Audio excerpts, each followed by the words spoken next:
অমিত শাহ এবং নরেন্দ্র মোদী যদি হাসিনার মতো অবস্থা না হয়, ভারত ছেড়ে পালাবে, তখন আমাদের কাছে শুভেন্দু একটা চুনোপুটি গলাটা টিপে ধরে পুরো হিসাবটা নেব। এই ককরোচ জনতা পার্টিকে উদ্দেশ্যটা কি? যে কথা দেবজিৎ বললেন যে টুকরে টুকরে গ্যাং আজাদির স্লোগান দেয়, যারা আমার দেশের মানুষকে হত্যা করে, হিন্দুদের হত্যা করে, সেই সমস্ত জঙ্গি গোষ্ঠী শক্তি যারা দালিত পালিত বিদেশের টাকায় পয়সায় যারা পহেলগাম ঘটায়, সেই শক্তি কাজ করছে। আমাদের দেশের এখন যা অবস্থা, এখন যদি স্বয়ং ভগবান এসে ছাত্র আন্দোলনকে সাপোর্ট করে, তাহলে ভক্তরা বলবে এই ভগবানকেও বয়কট করা হোক। সুপ্রিম কোর্টের হাজার হাজার উকিল, সচিন টেন্ডুলকর, দেশের বেশিরভাগ জনসাধারণ যারা ছাত্র আন্দোলনকে সাপোর্ট করছে, তারা সবাই এখন ভক্তদের চোখে দেশদ্রোহী। শুধু ভক্তরা হলো দেশভক্ত, মানে দেশপ্রেমিক, বাকি সবাই দেশদ্রোহী। আর বলবে নাই বা কেন?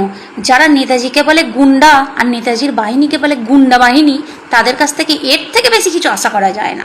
আমার মনে হয় দেশ মানে নেতাজি, নেতাজি মানেই দেশ।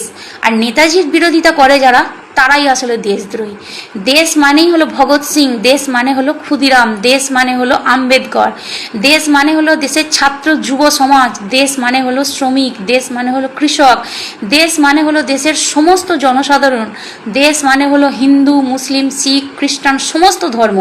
আর যারা এই সমস্ত সব কিছু নিয়ে, ধর্ম নিয়ে, ছাত্র যুব সমাজ নিয়ে, কৃষক নিয়ে, শ্রমিক নিয়ে যারা রাজনীতি করে, তারাই আসলে দেশদ্রোহী। অন্ধ হওয়া ভালো, কিন্তু সমস্ত কিছু দেখে শুনে অন্ধ ভক্ত হওয়া ভালো না। সত্যিটা জেনেও না জানার ভান করে থাকা, তারাই আসলে দেশদ্রোহী, তারাই আসলে ভক্ত। যেখানে আমাদের মোদিজি বলছেন যে এগুলো ভুল হয়েছে করা, এগুলোর যাতে আর না হয় সেই দিকে দেখা হচ্ছে, দৃষ্টি দেওয়া হচ্ছে, তাহলে সেখানে ওরা কেন মানতে রাজি না? এটাই তো আমি বুঝতে পারছি না। সেলিব্রিটিরা যখন স্টুডেন্টদের পাশে দাঁড়াচ্ছে, তখন তাদেরকে বয়কট করছে। সাধারণ মানুষরা যখন স্টুডেন্টদের পাশে দাঁড়াচ্ছে, তাদেরকে দেশের শত্রু বলা হচ্ছে, মূর্খ বলা হচ্ছে, অশিক্ষিত বলা হচ্ছে। আচ্ছা, তোমরা বলতে পারবে এই যে সুপ্রিম কোর্টের উকিলরা, তারা যে আজকে স্টুডেন্টদের পাশে দাঁড়াচ্ছে, দেশের আর্মিরা, টিচাররা স্টুডেন্টদের পাশে দাঁড়াচ্ছে, তারা কি সবাই অশিক্ষিত? হ্যাঁ, তোমরা বলছো যে স্টুডেন্টরা অশান্তি বাঁধানোর চেষ্টা করছে, তারা কোনো দলের হয়ে এইসব কাজগুলো করছে। তাদের কাছে তো কোনো দলের ফ্ল্যাগ নেই, তাদের কাছে আছে ন্যাশনাল ফ্ল্যাগ। তারা জাতীয় সঙ্গীত গাইছে, তারা তো কোনো দলের কথা বলছে না। আর যারা বলছে ওই স্টুডেন্টরা দেশের সম্পত্তি নষ্ট করছে, তাদেরকে বলছি, প্রচুর ভিডিওতে দেখা গেছে পুলিশরা নিজেরাই গাড়ি ভেঙে দেখাচ্ছে, যে যাতে কিনা পরে বলতে পারে স্টুডেন্টরা এইগুলো করেছে। আজকে যদি দু চারটে গাড়ি ভাঙা হয় বা কিছু করে, তখন যদি এত দেশের সম্পত্তি নষ্ট হওয়া নিয়ে কথা বলো তোমরা, আর যখন দেশের টাকা লুট করে বিদেশে চলে যায়, তখন কেন তোমরা কথা বলো না? তখন কি দেশের সম্পত্তি নষ্ট হয় না? তাহলে স্টুডেন্টরা করবে কি? তারা যখন কোর্টে যাচ্ছে, কোর্টও তাদের কথা শুনছে না, কারণ সব তো বিক্রি হয়ে আছে। কি করে শুনবে? তারা প্রোটেস্ট করবে না তো কি করবে? আজ 12 বছরে কখনো প্রধানমন্ত্রী নরেন্দ্র মোদী প্রধানমন্ত্রীকে এতটা চিন্তিত আর এতটা ভয়াবহ আমি কখনো দেখিনি। কালকে রাত্রেবেলা হঠাৎ লাইভে এসছে, লাইভে এসে স্টুডেন্টদের নিয়ে কি বললো, ফাইনালি আমাদের প্রধানমন্ত্রী লাইভে এলো আর স্টুডেন্টদের নিয়ে কি বললো, চলো তোমরাও শুনে নাও। मैं जानता हूं कि पेपर लीक ये कोई मामूली विषय नहीं है। लाखों विद्यार्थी और उनके अभिभावकों के लिए बहुत ही पीड़ादायक है, और इसलिए पेपर लीक घटना से अब तक पिछले 2.5 महीनों में अनेक विध कदम उठाए गए, गुनहगारों को पकड़ा गया है, वे जेल में पड़े हैं। हमारा सबसे महत्वपूर्ण जिम्मा था कि विद्यार्थियों का 1 वर्ष बर्बाद ना हो। तत्काल परीक्षाएं लेना बहुत जरूरी था। सरकार ने अभी पूरी शक्ति का उपयोग करके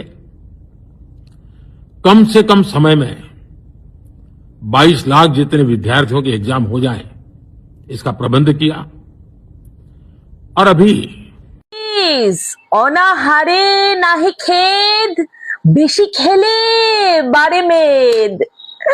ধন্য শ্রমিকের দান, হীরকের রাজা ভগবান ভগবান ভগবান। গাইস, হীরকের রাজা কতটা অস্বস্তিতে পড়লে তোমরা বলো, কতটা ইনসিকিউরিটি ফিল করলে, কতটা লোনলিনেস বাড়লে।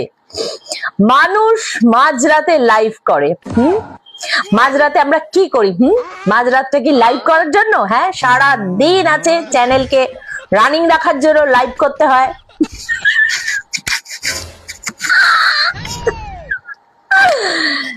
দেশে এতগুলো মিডিয়া থাকতে একটা মানুষকে, তাও আবার একটা দেশের চিফ পার্সন, তাকে কিনা লাইভে এসে দেশবাসীর সাথে কথা বলতে হয়। হ্যাঁ, আসলে ডলারটা একটা ম্যাটার করে, জানেন তো। ডলারের নেশা শুধু আমার নেই।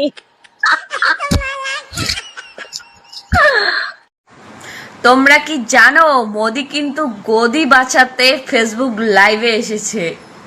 এর আগে কোনো দিনও এই কাজটা করে নাই, এবার গদি বাঁচাতে কিন্তু ফেসবুক লাইভে চলে এলো। তো হচ্ছে ছাত্ররা কিন্তু দেখিয়ে দিল এরাও পারে। শেষ পর্যন্ত গদি বাঁচাতে फेसबुक लाइव पे ऐसे बोला शुरू कर लो। सुना आप लोगों ने सुप्रीम कोर्ट ने क्या कहा? सुप्रीम कोर्ट ने कहा कि जो ये प्रोटेस्ट हो रहा है, जो पुलिस वाले बच्चों पे लाठियां मार रहे हैं, बच्चों को तोड़ फोड़ रहे हैं, उसके बारे में हमें मत बताओ, उसके बारे में हम कुछ नहीं कर सकते, हमारा टाइम वेस्ट मत करो। किसी वकील ने पिटीशन फाइल की है सुप्रीम कोर्ट में और उसने वीडियोस भी उसमें पोस्ट की हैं, पर सुप्रीम कोर्ट साफ उसको देखने से इनकार कर रहा है। सुप्रीम कोर्ट का कहना है कि उसका टाइम वेस्ट हो रहा है, वो ये सब वीडियोस नहीं देखना चाहती, उसको मेल मत करो और हम इस मामले में नहीं पड़ेंगे। बताओ, जिस सुप्रीम कोर्ट से उम्मीद होती है कि जब सरकार नहीं सुन रही है तो सुप्रीम कोर्ट का दरवाज़ा खटखटाया जाता है कि वो अधिकारों का हनन होने से रोक देगी पुलिस को, तो उस सुप्रीम कोर्ट ने हाथ खड़े कर लिए। अब सोचिए आप कि अब आप क्या करेंगे, अब आप किसके पास जाएंगे? सरकार सुन नहीं रही, जवाब दे नहीं रही, बात करने को तैयार ही नहीं है, जो मर रहा है मरता जाए। अब रही बात सुप्रीम कोर्ट, उसने भी मना कर दिया। क्यों? वो इसलिए, आपको पता है क्यों? क्योंकि जो सुप्रीम कोर्ट है, जो सुप्रीम कोर्ट का जज है, जो CJI है, वो सरकार का ही बंदा है, वो इस बीजेपी सरकार का ही बंदा है, इसलिए वो इस सरकार के खिलाफ कोई एक्शन नहीं लेगी।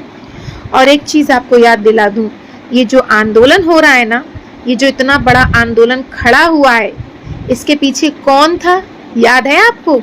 सुप्रीम कोर्ट का CJI चीफ जस्टिस, जो उसने युवाओं को जो कॉकरोच बोला था, आज उस कॉकरोच की वजह से ही ये आंदोलन इतना बड़ा खड़ा हुआ। तो इसके पीछे सुप्रीम कोर्ट का जज CJI ही जिम्मेदार है, और आज जब उससे मदद मांगी जा रही है तो वो बिल्कुल मना कर रहा है मदद देने के लिए।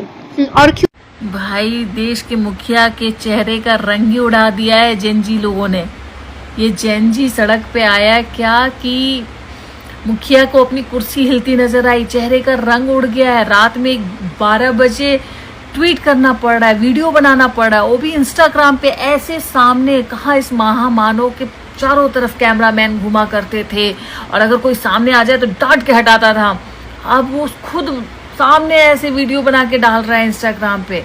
नहीं तो 30-40 लोग तो आगे पीछे खाली क्लिक क्लिक फोटो खींचा करते थे, वीडियो बनाया करते थे।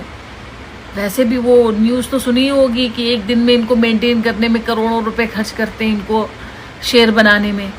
भाई जेनजी, आप ही लोगों ने इनको डराया और इनको हिला के रखा हुआ है। भाई, ये बहुत बड़े इगोस्टिक आदमी हैं, इनको अपनी कुर्सी से बहुत मोह है, बहुत ज़्यादा मोह है। और पहली बार मोदी को हिला हुआ देखा जा रहा है कि रात में ट्वीट करना पड़ रहा है, वीडियो बनाकर डालना पड़ रहा है। ये जेनजी की ताकत है। ये जेनजी जो हमारे देश का भविष्य है, हमारे देश का युवा है। भाई, मैं कहीं सुन रही थी, किसी ने बोला भी ये बात कि शायद शहीदों को तो हम लोगों ने देखा नहीं आज़ादी की लड़ाई में। इन्हीं सब ने उस समय जो शहादत दी होगी और फिर से जन्म लिया है और फिर से देश को एक नए तरीके से आज़ाद कराएंगे, एक तानाशाही से आज़ाद कराएंगे, ऐसा कुछ प्रतीत हो रहा है। लेकिन मैं मान गई जैन जी का खौफ। मैं वहाँ भी गई जंतर मंतर पे, एक अलग ही दुनिया मैंने देखी। यूनिक ही हो रहा है। हम मिलेनियल सब कुछ देख के जाएंगे, अलग ही अलग दुनिया देख के जाएंगे हम लोग इस दुनिया से।